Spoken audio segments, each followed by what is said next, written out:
Happy New Year, everyone. Welcome to 2025. But before we begin the new year, I think we need to look back at 2024 and the year it was for Star Wars. Omega. I won't help a murderer like you. Dead or alive, Nico. Why is he glitching like that? Oh, that's enough out of you. Researching for this video, there's actually a lot of stuff that happened in 2024 and a lot I think you probably also forgot about. And that probably says something about the quality of the year we had for Star Wars. Some of the stuff that was released in 2024 was okay, some was not okay. Apprentice who doesn't know their master. The Sith have been extinct for a millennium. But we begin the year with the Star Wars Episode 1 The Phantom Menace re-release on PS4 and PS5. Hey everyone, it's Andrew. This re-release went very smoothly, as far as I know, and it was basically just a port of the 1999 video game to current-gen consoles. But I'm certainly glad they're keeping alive these janky old Star Wars games. Something is amiss here. And then after this, tragedy struck. We had all the hope in the world, but unfortunately, it didn't live up to our expectations. We had the release of the Battlefront Classic Collection. Oh my god. The Classic Collection wasn't only supposed to be a re-release, it was a remaster of the old games, upscaled to 4K, with improved gameplay mechanics, restored online play for up to 64 players, expansions to the Hero Assault mode, and all of the DLC content, including Kit Fisto and Asajj Ventress, added to the game. The release of Star Wars Battlefront 1 and 2 from 2004 and 2005 in 2024 for modern consoles. What could possibly go wrong? Well, Snow is covered in black and purple and red and blue squares. Server browser, pick a session to join. Oh, I think the game froze, guys. You've unplugged your seatbelt. in the weeks following, the Classic Collection became one of Steam's worst rated Star Wars games of all time, rife with bugs and errors and problems, some of which still have unfortunately not been fixed. Like so loud in my ears. In fact, there are more Steam players for the original release of Battlefront 2 on PC than there are for the Classic Collection version. Really disappointing with this one. It can still be fun to play on modern consoles, and things have certainly been improved from the time of launch, but the player base is super dead. There's no one really playing the Classic Collection, which was part of the whole appeal of this re-release. We were going to be able to go back and experience online play in old school Battlefront 2. I certainly had some fun with it. I don't want to completely destroy it and downplay it, but it certainly wasn't the re-release we were all hoping for. It was just full of bugs, full of problems, and I think Aspyr could have handled the release much more smoothly than this. Now here's one of the 2024 releases I completely forgot about. The Bad Batch Season 3, the conclusion, the finale to this series, happened earlier in the year. And overall, I really did enjoy moments of The Bad Batch and certain episodes that I think are some of the best Star Wars made since the Clone Wars era. I have need of such grand designs. I felt this series was at its peak when it was delving into the clones themselves, when it was looking at this whole cloning facility on Tantus, and definitely suffered a bit when it came to the filler episodes featuring Omega going on another side quest. Just seemed kind of unnecessary and like they were just trying to fill the series out. I would have preferred a series with less episodes and just more concise storytelling versus some of the extra stuff that we got in this series. They've certainly left the ending of The Bad Batch open as well. No spoilers here if you want to go and watch the series yourself. But overall, my honest thoughts on The Bad Batch was that it was just a bit meh.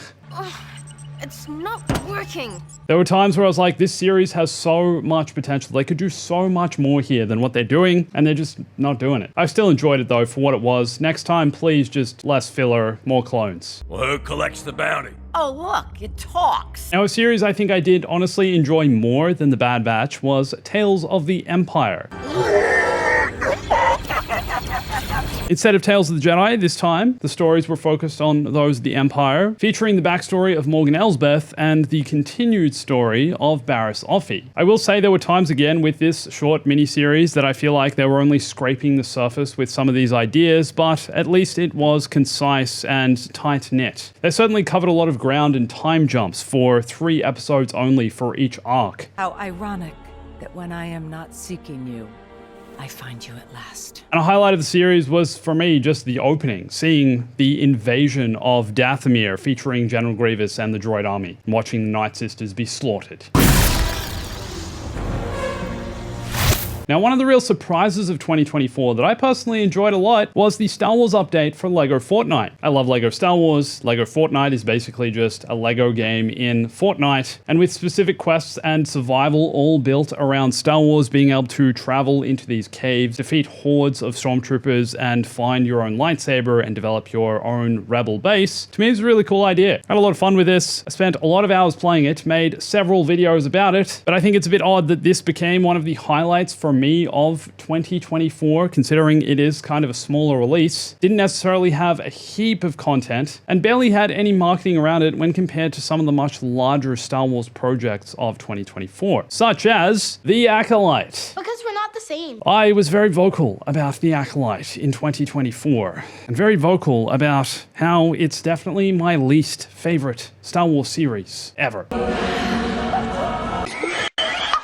Of all the TV series Disney have done with Star Wars, this is definitely the one I disliked the most. Just wasn't for me, and definitely had some cool moments. I appreciated some of the stunt choreography, the slow motion moments. Definitely felt Japanese samurai inspired with that Crouching Tiger, Hidden Dragon slow motion vibe, but overall didn't like the story. And the fact it's set up for a renewal of a season 2 and then was cancelled a few weeks later is kind of just disappointing in every respect. Like, either just leave a couple of things open-ended at the end, but give it a decisive end, or commit to the second season regardless of how the series performs. The fact that the end of the series left so many questions unanswered, dropped in things like Darth Plagueis, and the fact these characters now just exist in Star Wars and were around at this point in the timeline in the High Republic era, a few hundred years before the time of the Clone Wars, means that they're likely never going to get a resolution on screen anyway to their character arcs. Perhaps they'll deal with them in the future in comics or books or some other expanded Star Wars media, or perhaps they will renew them for a different series. Who knows? But it seems like a huge misfire on Disney and Star Wars' part. Now, arguably the best release of 2024, in my opinion, was another remaster, the Star Wars Bounty Hunter remaster. And this one was an actual remaster. The game looks graphically much more like a modern game versus its original 2002 release. But that's not what I love about this. It's the updated controls. They improved the control system of Star Wars Bounty Hunter to make it play like a new game, like a modern game. Originally, on the PS2 version, you had to press square to shoot Django's blasters. But now, like any game should be, it's R2. So much better. It's a shame this story isn't canon in Star Wars, as it's really interesting, showing the origins basically of the clone army, how Count Dooku contracted Jango Fett to become the clone template. Star Wars Legends storytelling at its peak, and probably my personal favorite release of the year. I hate to admit it, but you're worth more alive. Do it anyway. Quite a few games came out this year. We also had the official release of Star Wars Hunters. This thing had been in beta and in testing for several years, I think since 2021, but this year we finally got the full release of Star Wars Hunters. If you're after a casual mobile arena shooter, it's pretty good. Set in the Star Wars galaxy, each character looks different, obviously.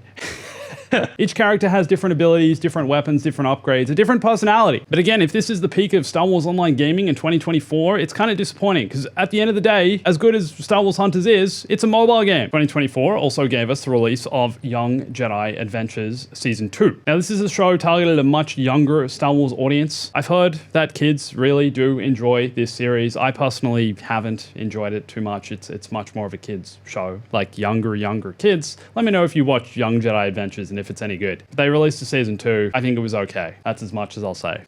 All right, guys. The next big controversial one for 2024. Here it was, Star Wars Outlaws. Oh boy. Possibly the most divisive game on the internet in 2024, not just for Star Wars, for everything. I personally had a pretty decent time with it. For me, the game was a 7 out of 10. It's that kind of game, and the developers have improved a bunch of stuff since release, making the game more playable, improving the stealth, improving some of the combat, improving some of the movement, fixing some other graphical issues.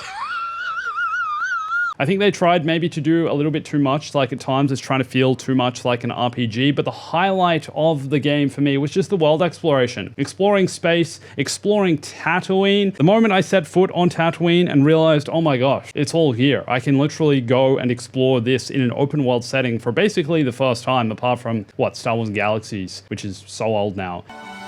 and Lego Star Wars, the Skywalker Saga, to me was pretty cool, pretty mind-blowing. You definitely get that sense of freedom to an extent though. I criticized the game for not being able to use your weapons like in towns and in areas where there are a lot of people, and for kind of locking you out of the gameplay at times. It feels like a rigid open world. That was my main terminology when describing the game. Definitely a good release though. Perhaps not what we all wanted, and perhaps definitely not what everyone thought was a decent game. The real gift that I bring to you today is one of a kind. Me. But I personally thought it was a bit of a shame to see it cancelled by the internet. I haven't played it in a few months since the last DLC released. I will definitely revisit it at some point. The story for me was a bit of a letdown. Nothing super memorable. Very different to the Star Wars Jedi games, which for me have some of the best Star Wars storytelling that Disney have ever done, but also not so bad. Okay, this next one is one of the best releases of the year by far. Another Lego thing. Lego Star Wars Rebuild the Galaxy. The 4-part special, which released on Disney+. This thing is hilarious. It's full of those Lego in-jokes where they just roast the Star Wars galaxy. I love the idea of it as well. Basically creating a multiverse in Star Wars, mixing and matching different galaxies. Some where Darth Vader doesn't turn to the dark side. Some where Emperor Palpatine is the leader of the Jedi Council. The actual on-screen acknowledgement and appearance of Jedi Bob. Jedi Master Barbarian April. So many highlights, man. I love this thing. My name is Paul. Hello. It's like Paul with an M. 10 out of 10, Rebuild the Galaxy. You are a scruffy-looking nerf herder. We all are. Now, towards the end of 2024, we had the start of Star Wars Skeleton Crew, possibly one of the most underrated Star Wars series ever made. It still feels like Skeleton Crew is flying a bit under the radar, and so far is honestly delivering. It's going to be a bit of a sleeper hit, kind of similar to what Andor was, I think. What are you doing, boy? Nothing. Oh. But at the same time, I do have a bit of a problem with Skeleton Crew. Even though I'm enjoying the series quite a lot, it's still not really necessarily the Star Wars we all wanted, or the Star Wars we were asking for. Series hasn't finished yet, haven't finished watching the episodes, but I'm enjoying the journey so far. I like the plot twists, I like the characters. They're much more likable than I thought they'd be, and I'm hoping that they do end up continuing it for a season 2. I ruined it! Technically not Star Wars, but also technically this is Star Wars. Indiana Jones and the Great Circle released towards the end of the year. I've always thought of Indiana Jones as Star Wars, because it kind of is, to be honest. And this was definitely one of the best games of the year. Right back, gotcha! I still haven't finished it. Need to finish it. Definitely rate it though. And it's a great classic Indiana Jones journey. That's what it feels like. It feels like you're playing through one of the original films. There's more to that cat mummy, and I'm not letting that giant off the hook. There was also some sad news in 2024. We unfortunately had the passing of both Carl Weathers and James Earl Jones. May they rest in peace. Ladies and gentlemen, I stand before you deeply honored, mighty grateful, and just plain gobsmacked. And we also had the announcement of the cancellation of the Mandalorian video game that Respawn were working on somewhere behind the scenes. It's supposed to be a first-person game. Disappointed that's never going to see the light of day. Maybe we'll see footage of it one day leaked in the state it was in. There were definitely some tech demos out there, I think, that exist. But what was your highlight of 2024? And what are you looking forward to most in 2025? Let me know in the comments. Come follow me on Instagram, Twitter, join my Discord and TikTok for more of me and more of Star Wars. And watch this video here for more Star Wars. And thanks for watching this. My name's Andrew. I'll catch you soon. Happy New Year, everyone.